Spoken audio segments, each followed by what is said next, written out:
going on, guys? Dale7402 here, back with another episode of Ringside Republic.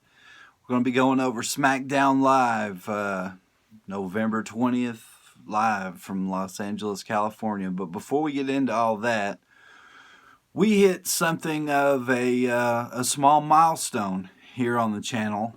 We went over 100 subscribers, which is pretty cool for me. I want to give a shout out to some of my new subscribers.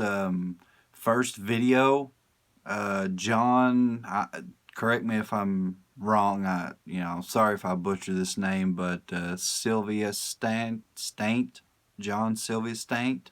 I don't know, John, thanks for subbing. Degrassi 101, Alan Douglas, and Mark Jack 32. I want to thank you guys for subscribing to the channel. And shout out to you guys. We're finally past 100 subs, so we are growing very slowly but surely. Charlotte Flair kicks off the show tonight, and she comes out and says, basically, she's not sorry for what she did. She did it for Becky. And pretty much the same thing Ronda says. It's not over. It's not over with Ronda. And Paige comes out, tells Charlotte that you can't put your hands on a referee. She don't care what she does to Ronda Rousey. She liked it, but you can't put your hands on a referee. So Paige is gonna fine Charlotte Flair $100,000. At this point, the Iconics come out talking shit, making fun of Charlotte. So a match ensues. Billie Kay versus Charlotte is made. Becky wins in basically a squash match and invites Peyton Royce in for a match. She wants to defeat both of the Iconics in the same night.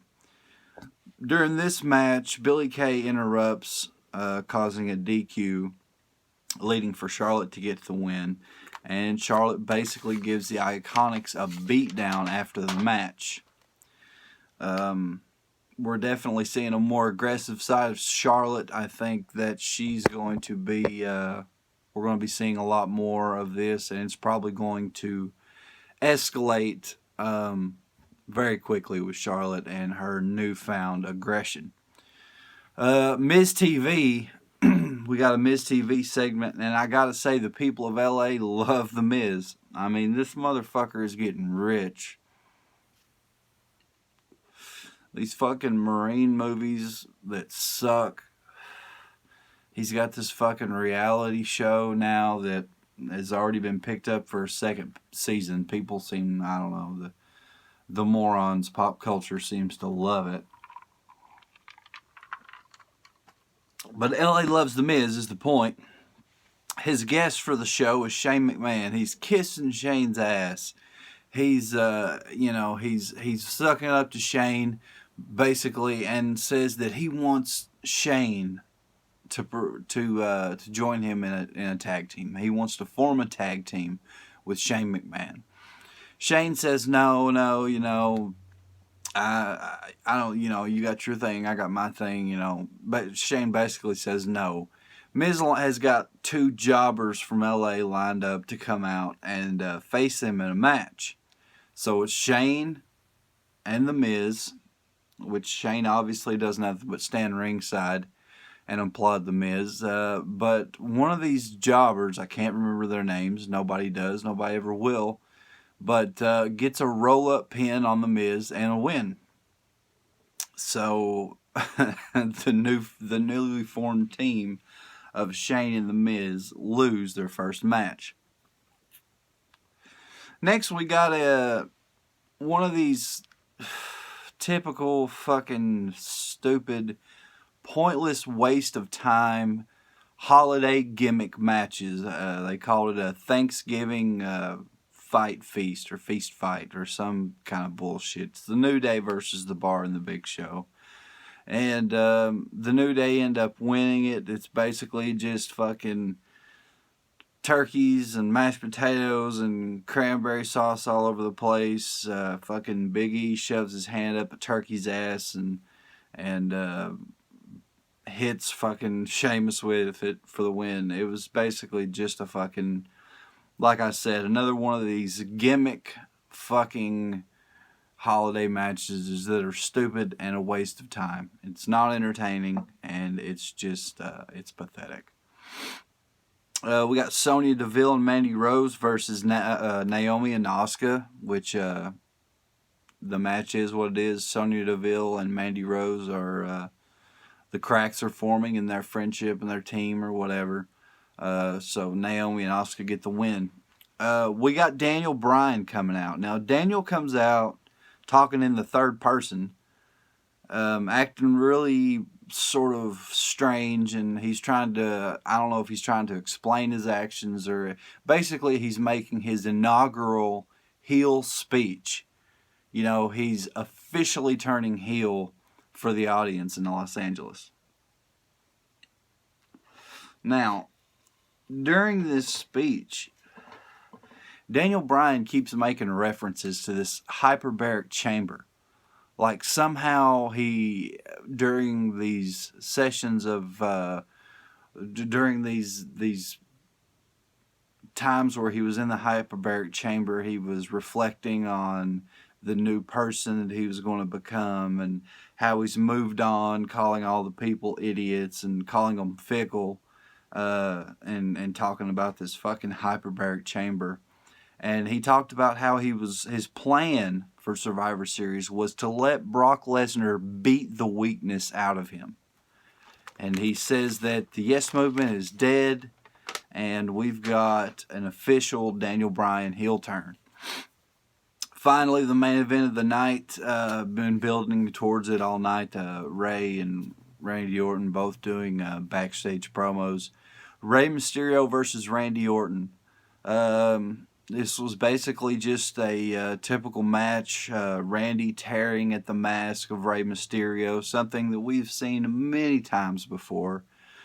And in the end, Randy Orton got the win. It was really fucking awesome. You gotta love Randy Orton and these RKOs out of nowhere.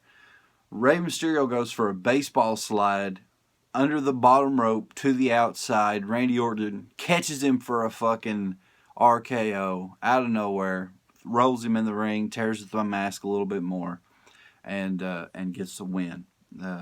Post-fight beatdown on Rey Mysterio from Randy Orton, in which the mask actually comes off, and the shocks and awes in the crowd. I don't know if it's the new generation, or maybe it's just the casual watchers. But if you want to see Rey Mysterio without his mask, go to the fucking network. Go back to WCW. He had a match where he lost the mask, and he wrestled without the mask in WCW for years. You want to see Rey without the mask? Fucking go, go back on the network and check it out. He looks like a fucking grown-up baby. He looks like a grown-up toddler. He really does. And that's Rey Mysterio. But that's your Smackdown Live show. I mean, that was it. 2 or 3 matches. The highlight of the match was Daniel Bryan's promo. It was good. The promo was good. It was to the point. He definitely turned face, and he's definitely got a new attitude. And I would venture a guess to say that there will probably be maybe even music changes coming in the future for Daniel. He's definitely got a turn that's probably going to last for a while. It was announced that AJ will get his rematch for the WWE Championship at the upcoming TLC pay-per-view. I expect AJ to lose. Honestly, what I expect is, in my opinion, I expect AJ to lose. I expect AJ to go to the Rumble, win the Royal Rumble, and then challenge whoever, more than likely Brock Lesnar, for the Universal Championship at WrestleMania. It'll be the match that we didn't get to have. It'll be Lesnar versus AJ Styles 2, the match we didn't get to have at Survivor Series. AJ wins the Rumble, goes on to face the champion of his choice, being Brock Lesnar at WrestleMania. So that's my thoughts on that, and that's your SmackDown Live review. Very shitty show. I give it 3 stars, out of 10, and that's me being gracious. But I do want to thank the new subscribers again. We hit a small milestone of over 100 subs, so I appreciate that. If you like the video, hit the like button. Hit the subscribe button. Follow me on Twitter at Dale74021. Pledge on Patreon, Patreon.com/Dale74021. Hit that bell for all notifications. Keep your eye out for the podcast that I did with Joe Cronin that still has yet to be put up. I don't know. Joe is a very, very good guy, but I have to say that motherfucker procrastinates like a motherfucker. I know he's got a lot going on, but there is a podcast we did together that he is going to eventually put up. Again, go to Twitter, follow me on Twitter. There you'll find my link to my GoFundMe. Anything, any donation, no matter how small or how big, would be very much appreciated. If you don't know the story, just go to the Twitter, watch the video, and throw a little help my way for a struggling country boy right now. But that's your review for a shitty fucking SmackDown.